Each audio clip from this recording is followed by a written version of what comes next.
Hey everybody, off of Mike Sports Network here. We're doing Cavs thoughts here. What a win for the Cleveland Cavaliers in Boston, 123 to 116. And I know Boston sports geeks are going to get in my mentions and say, well, Kristaps Porzingis and Drew Holiday didn't play. I don't give a shit. The Cavs were down early in this game, 25 to 3. They were down by 17 points early in the third quarter. And the Cavs ended up outscoring the Celtics. I think I saw just a stat on ESPN. It was like 53 to 31 or something like that from the 8:17 mark in the third quarter left in that third quarter. So effectively the last 20 minutes of this game. And the Cavs end up winning this game 123 to 116. A game, by the way, this is why I'm not going to have it with any of the Celtics fans who are going to try and spare me and tell me that Kristaps, hey, Kristaps Porzingis and Drew Holiday, who knows? Jason Tatum and Jaylen Brown in this game. Jason Tatum went for 46, 16, and 9. He almost had a 40-point triple-double. Jaylen Brown had 37 points in this game.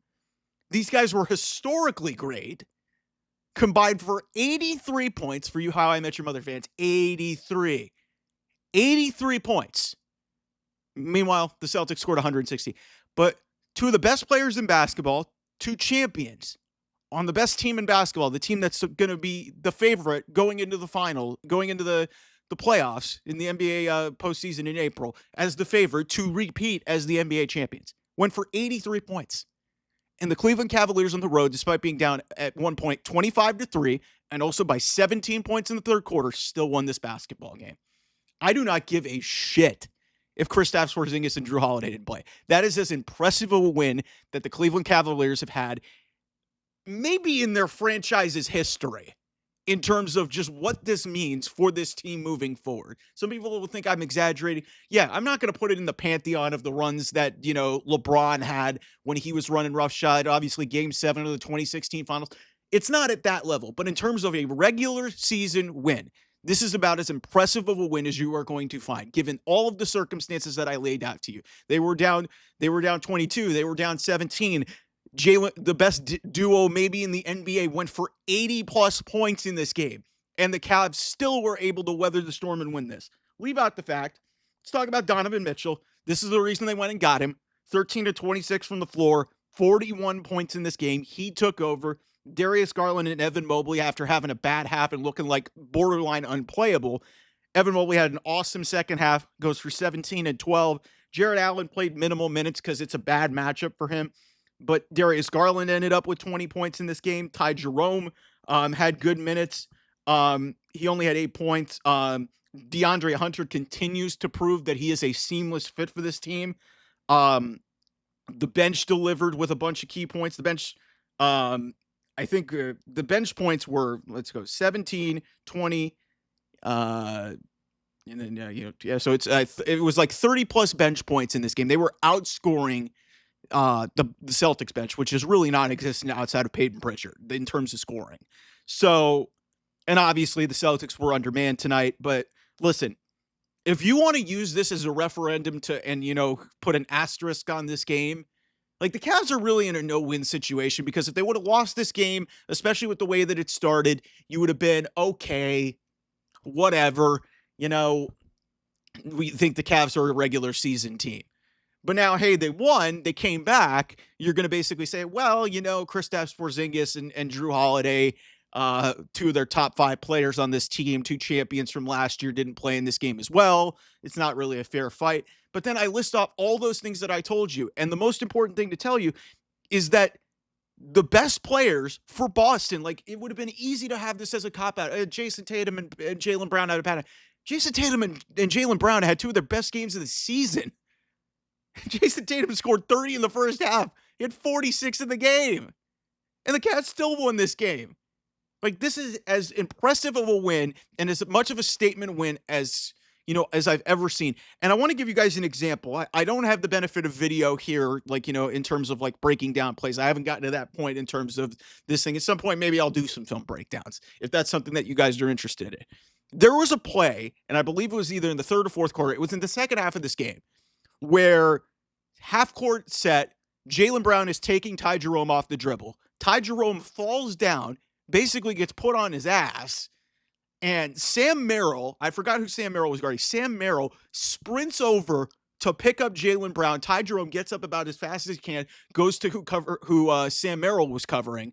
Jaylen Brown misses the shot. The Cavs get the defensive rebound, and I think they scored on the next possession.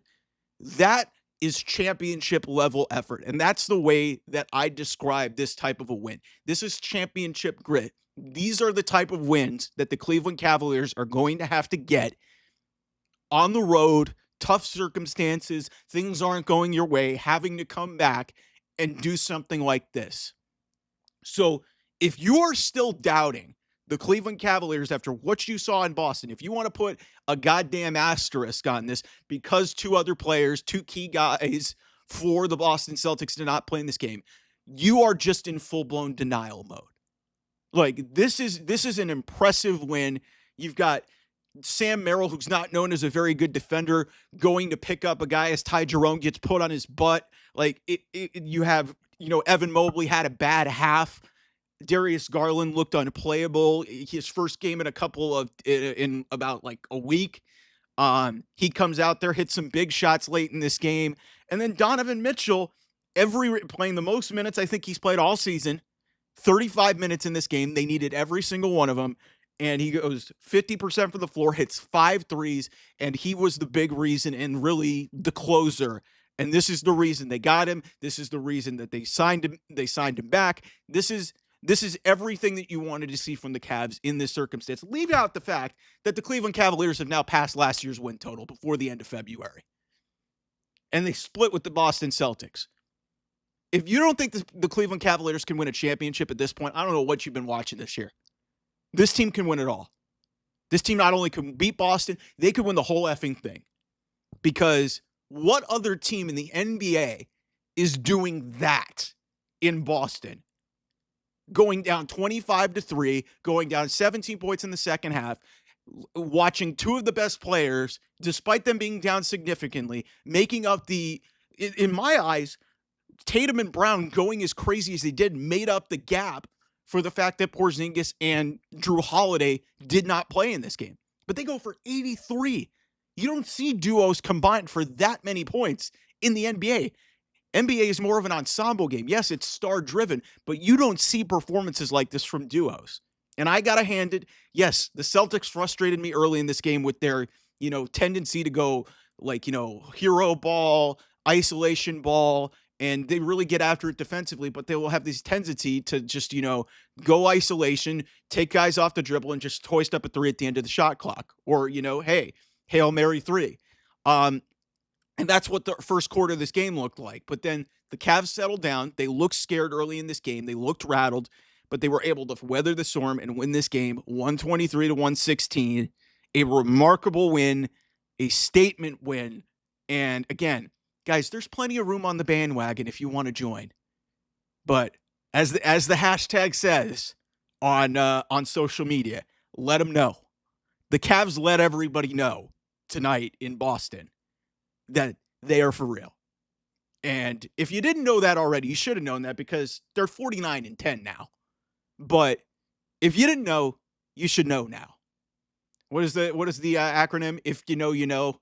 That you see on social media. But yeah, I'm referencing a lot of hashtags and like little cutesy little phrases. I'm sounding like a freaking Gen Z or whatever. I'm sounding just like a freaking young guy, even though I'm 35 years old. But if you can't tell, I'm very excited.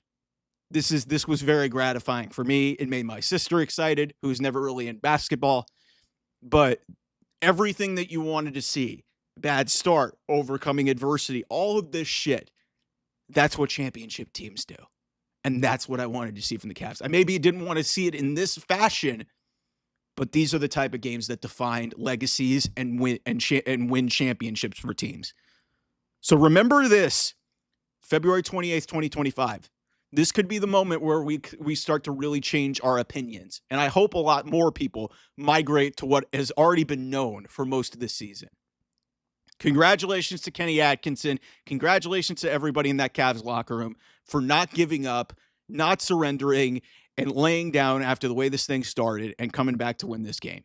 As impressive of a win as I have seen as a Cleveland Cavaliers fan in the regular season in a long, long, long, long time. It's not like, like I said, some of those playoff wins, that'll be defined in April through June. But if you want to just dismiss the fact that this team can win it all, you are an idiot. This team can absolutely win the whole effing thing.